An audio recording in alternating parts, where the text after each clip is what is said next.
Hey folks, if you're looking for an in-depth review, you're in the right place. As for today's topic, it's been a while since I last tackled something by Zeboyd, but I'd recently received a review key for their digestible RPG, This Way Madness Lies, which mashes together Shakespeare and magical girls. Yeah, so I'm here to answer the question. Was this an experience worth an encore, or could the curtain call not come quick enough?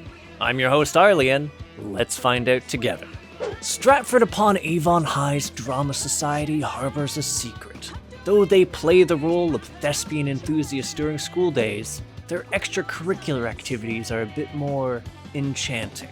Specifically, they don the role of a magical girl squad, foiling the otherworldly forces as they do their best to change the script of Shakespeare's works.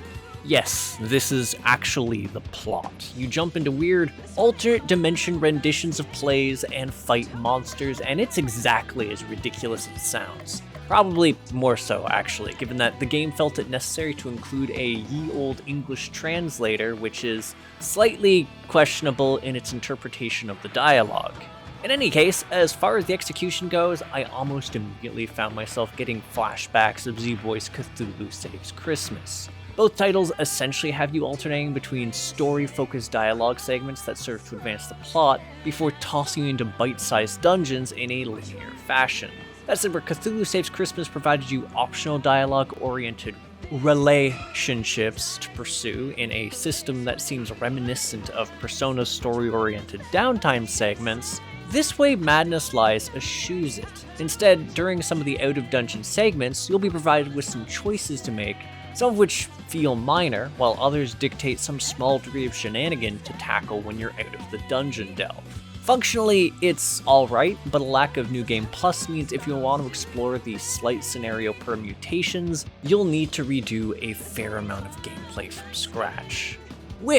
Right, let's get into the game's mechanics, and I think the first thing I have to say is, this is definitely a Zeboyd title. A lot of the systems from earlier titles are in full play here. Consumable items that replenish automatically but can be used once a battle? Check.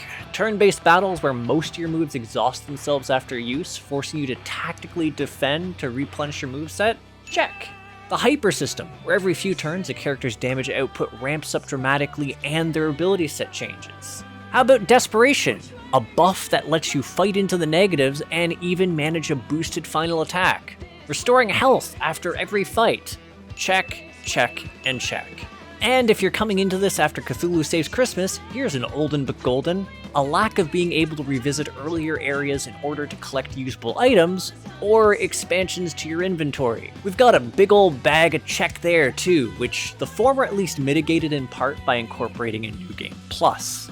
Really, one of the largest changes that I encountered in this title was the simple fact that they eschew character gear, instead providing each of the magical girls with a set of 3 trait slots. As you level up, you acquire a broader trait pool to pick from, each of which provides stats, resistances, and passive abilities which can be mixed and matched to optimize a character or even synergize with their peers. And this modular system extends to all the girls' abilities as well, since you gain extra abilities as you level, and occasionally have existing ones become empowered or potentially tweaked by a trait that you acquire from leveling. All of which you need to manage within the limited number of ability slots each character has, which serves as ample motivation to occasionally change up your build. That said, this system was also part of why I felt less than inclined to redo the game from scratch, since it takes a fair bit of time to earn some of the girls' later abilities and traits. In fact, I was still getting new ones by the time I reached level 50, with the highest level traits requiring level 99 to earn. And if you grew fond of a certain set of characters, this will only be further compounded since it takes until the 5th dungeon, the penultimate challenge, for you to finally gain access to the ability to customize your party. Yeah, that's not to say the journey there was bad. I think even with the relatively bite-sized layouts, each of the dungeons manages to have a decent identity and some small quirks to set them apart. That said, despite how combat-laden the game was, I didn't find things to be overly troublesome. Sure, some of that's my fault, because I picked a fight with every creature running around the map and a few more besides, since you can start fights on demand from the menu. But Here's the thing, there weren't actually that many encounters which forced me to change up my tactics. Poisoning an entire group of enemies and then forcing them to punch themselves or each other worked exceedingly well. And Viola too was an absolute godsend as far as just tossing out heaps of damage, given she was able to potentially take 6 actions in a row before needing to rest and reset. And I could have optimized it to be even more. Really, the biggest threat I had to contend with was in the rare instances where I was dealing with a heap of tanky enemies. I'd have to deal with the way their damage ramps up turn by turn if I let combat prolong itself.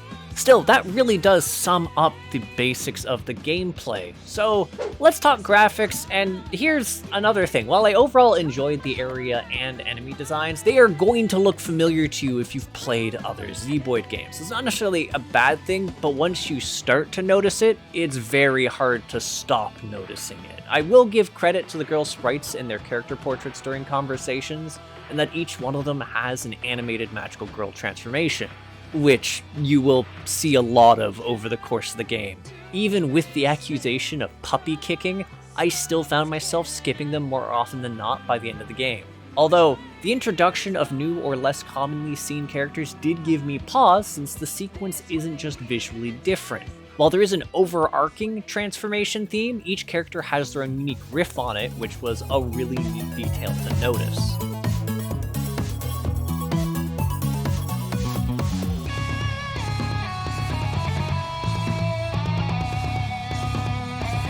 And speaking of themes, I actually rather like the music for this game, though it was a bit odd to be dipping in and out of vocal themes because of my battle-happy ways. But yeah, that's, I think, the majority of what I wanted to say, so I suppose I should get to the heart of the matter. And narratively speaking, even with how linear it is, I think This Way Madness Lies is a charming, silly RPG. It definitely leans on meta humor, so if that sort of writing irks you, there is a lot of it. That said, if you're a fan of riffing on Shakespeare, I think it manages this in a fairly clever way. And if you're looking for an opportunity to flex your bardic knowledge, there's even some trivia baked into the main plot, which is wholly optional beyond an associated achievement. That said, when it comes to playing through this game, I gradually found myself getting worn down. There really wasn't that much that obliged me to change up my tactics strategy-wise beyond the occasional addition of a new ability or trait, which allowed me to further fine-tune my builds and optimize the actions I'd be taking in a fight. But that was basically regardless of whatever enemy I was fighting. It didn't really force me to change my tactics. And that's ultimately why I'd have to say that this particular entry feels a bit like a fumble at its current juncture, since the same tactics fight by fight could take me to victory more often than not. Maybe the developers do make good on their plans of implementing a New Game Plus that will provide ample motivation to engage in an encore, but for now, I'm closing the curtain on this. Anywho, thanks for tuning in. If you agree, disagree, or just have something to say to me, feel free to comment. And if you enjoy my efforts to create new indie reviews, interviews, and gaming content, hit the subscribe button and the bell. For the Discord savvy folks, there's a link to my community, the Crit Hit Cauldron, in the video description, and to my Patreon, so you can support me and the other members of Crit Hit. Also to my Twitch, if you want to see me get dunked on in indie games live. That said, I'll catch you on the next episode of Crit Hit. Take care till then, folks.